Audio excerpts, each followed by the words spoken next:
এই সরকার যদি এই বিচার নিশ্চিত না করতে পারে এই সরকারে থাকবার কোনো দরকার নাই। আপনারা এক এক সময় এক এক ধরনের কথা বলছেন।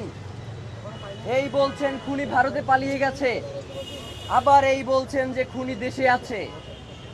বাংলাদেশের গোয়েন্দা সংস্থার আসলে কাজ কি? ট্যাক্সের টাকায় বাংলাদেশের সবথেকে গুরুত্বপূর্ণ জায়গাগুলোকে দখল করে আরামায়েশ করার জন্য কি আপনাদেরকে জনগণ এখানে বসিয়ে রেখেছে?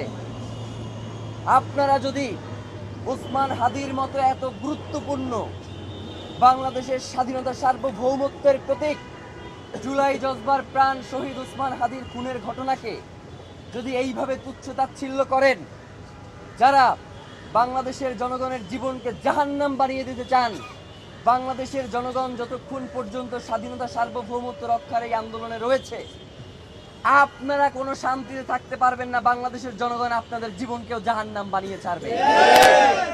আমরা বলতে চাই, আমরা যেই দুইটা দাবি জানিয়েছি, আপনারা এখন পর্যন্ত খুনি কোথায় রয়েছে? আপনারা খুনির ড্রাইভারকে গ্রেফতার করছেন, খুনির ড্রাইভারকে আপনারা গ্রেফতার করতে সক্ষম হন নাই। খুনির যে পিতামাতা রয়েছে, খুনির শ্যালক রয়েছে, এক এক সময় এক একজনকে উঠিয়ে নিয়ে আসেন এবং বলেন যে তারা আমাদেরকে পর্যাপ্ত তথ্য সরবরাহ করতে পারছে না। মানে গোয়েন্দা সংস্থা এবং যারা হচ্ছে তাদেরকে জিজ্ঞাসাবাদ করেন, আপনারা বলেন যে তারা সর্বোচ্চ তথ্য সরবরাহ করতে পারছে না, এবং আপনারা গুলি করা পরবর্তী সময়ে আমাদের কাছ থেকে তথ্য নিয়ে খুনিকে নিশ্চিত করবার চেষ্টা করেন। আপনাদের কাছে সেই ক্যাপাসিটিও নাই যে খুনিকে কিভাবে চিহ্নিত করা যায়।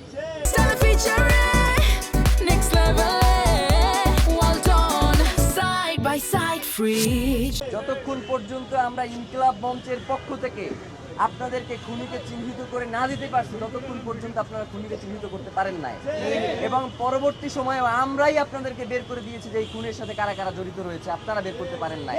তাহলে তো এই গোয়েন্দা সংস্থা রাখবার কোনো দরকার নাই। ইনকিলাব মঞ্চকে বাংলাদেশের গোয়েন্দা সংস্থার দায়িত্ব দিয়ে দেন। যেহেতু সব কাজই ইনকিলাব মঞ্চেরই করা লাগতেছে, গোয়েন্দা তথ্য সরবরাহ থেকে শুরু করে সকল কাজ যদি ইনকিলাব মঞ্চই করে, তাহলে এই গোয়েন্দা সংস্থাগুলোকে বসিয়ে রাখবার তো কোনো দরকার নাই।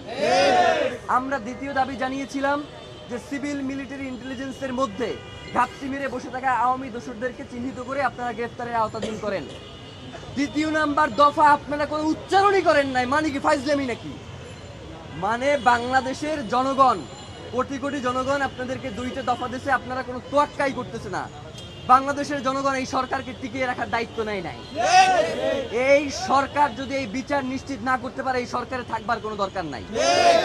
বাংলাদেশের জনগণ দীর্ঘ 15 মাস ধরে এই সরকারের সকল অন্যায়কে শুধুমাত্র বৈধতা দিয়েছে যাতে জুলাইয়ের এই বিচারগুলো হয়, যাতে বাংলাদেশের স্বাধীনতা সার্বভৌমত্ব অক্ষুণ্ণ থাকে, যাতে বাংলাদেশের স্থিতিশীলতা বজায় রাখে, যাতে বাংলাদেশে সুষ্ঠু একটা নির্বাচন হয়।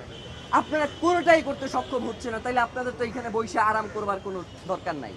আপনাদেরকে যখন আমরা গিয়ে বলি যে এই খুনিদেরকে কারা ছাড়াইলো, আপনি হাসতে হাসতে বলেন যে বাবা এইটা কেমন কথা, এর দায়িত্ব তো আমার না। এই মিয়া ফাইজলামি করেন। আপনার আইনমন্ত্রী বানানো হয়েছে কি আপনার খালি দায় অস্বীকার করবার জন্য? আপনি আইন উপদেষ্টা হয়েছেন কি খালি দায় অস্বীকার করবেন এই জন্য? আপনার কি কোনো দায় নাই? এই যে জনগণ যখন এই যে উপদেষ্টা পরিষদ গঠিত হয়, জনগণ কারে চিনত? জনগণ তো খালি আপনারই চিনত। ডক্টর ইউনূস আসবার পূর্ব পর্যন্ত তো এই উপদেষ্টা পরিষদ কারা কি হবে এই দায়িত্ব তো আপনার উপরেও বর্তায়। তাইলে আপনি এখন যে কথায় কথায় বলেন যে বাবা এইটা তো উচ্চ আদালতের কাজ, এইটা অমুকের কাজ, এইটা তমুকের কাজ, তাইলে আপনার আসলে কি খালি অস্বীকার করাটাই আপনার দায়িত্ব, নাকি আপনি এই বাংলাদেশের পুরো জনগণের দায়িত্ব নিয়ে আপনি ক্ষমতায় গেছেন? আপনি সেই দায়িত্বকে অস্বীকার করেন কেন? আমরা স্পষ্ট করে বলতে চাই যে স্বরাষ্ট্র উপদেষ্টা, সহকারী উপদেষ্টা, আইন উপদেষ্টা থেকে শুরু করে প্রত্যেকে প্রচুর পরিমাণে দায়িত্ব অবহেলার কারণেই আজকে হাদি ভাইয়ের এই রক্ত এই বাংলার জমিনে ঝরেছে।